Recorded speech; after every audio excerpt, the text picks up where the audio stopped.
শেষ পর্যন্ত শুনতে হলো চোর বদনাম। চলো আজকের ভিডিও শুরু করা যাক। ওয়েলকাম টু পিওর দুনিয়া। আশা করি তোমরা ভালো আছো, আমিও খুব ভালো আছি। দেখো এখানে সুপুরি গাছে কিভাবে তত্তর করে উঠে গিয়ে পেরে নিচ্ছে, মানে আমার তো দেখেই ভয় লাগছিল। এই লিকলিকে গাছ, তার মধ্যে কি করে যে উঠে যায় এরা, আর কিভাবে উপর থেকে পারছিল আর নিচেই ধরে নিয়েছিল। তো তারপরে ঝটপট রেডি হয়ে কিন্তু বেরিয়ে পড়েছিলাম ঘুরতে। মানে নিজের বাড়ি থাকলে তো কাজ করতে হয়, আসলে কোনটা যে নিজের বাড়ি আর কোনটাকে বলবো নিজের বাড়ি নয়, দুটোই আমার বাড়ি। তো ওই বাড়িতে গেলে একটু রেস্ট পাওয়া যায়, এই বাড়িতে তো এসে কাজই করতে হবে। তো রেস্টের মধ্যেও কাজই ছিল।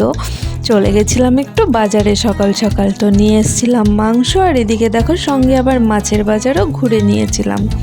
আর এই যে এই লেবু চুরি করতে গিয়েই কিন্তু শুনতে হয়েছিল চোর বদনাম।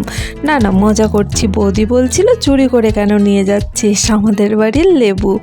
তো টপাটপ করে কিন্তু সবগুলো পেরে নিয়েছি। আর হ্যাঁ, শুধু লেবু নিয়েই চলে আসিনি, তার সাথে কিন্তু নিয়ে এসেছি পাত্তা খাওয়ার জন্য কলা পাতা।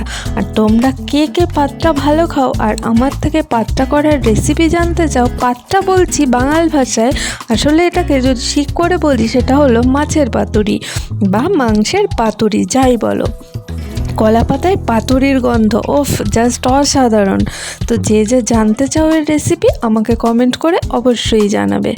আর তারপরে আবার একটু বেরিয়ে পড়েছিলাম ঘুরতে সন্ধেবেলায়। খাওয়া দাওয়া মানে এগুলো তো আছেই, সন্ধেবেলায় একটু খাওয়া দাওয়া করে নিয়েছি, তারপরে একটু এদিক সেদিক ঘুরে আবার বাড়ি চলে এসেছি।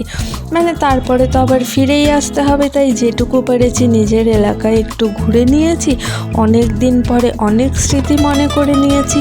আর বাড়িতে এসে দেখি সবাই গল্প জুড়ে দিয়েছে, তো তাদের জন্য একটু খাবার নিয়ে এসেছিলাম। তারপর দিন সকালে আবার বেরিয়ে পড়েছিলাম একটু বাজারে, কিছু দরকারি জিনিসপত্র কেনাকাটির ছিল, তাই সেগুলো কেনাকাটি করে নিয়েছি। অনেক কিছু নিয়ে এসেছি সাথে করে, সঙ্গে মাকেও নিয়ে এসেছি। আর মা এসেই মেয়ের বাড়ি কাজ শুরু করে দিয়েছে। আজকে এখানেই শেষ করলাম। চলো টাটা, গুড নাইট, শুভরাত্রি।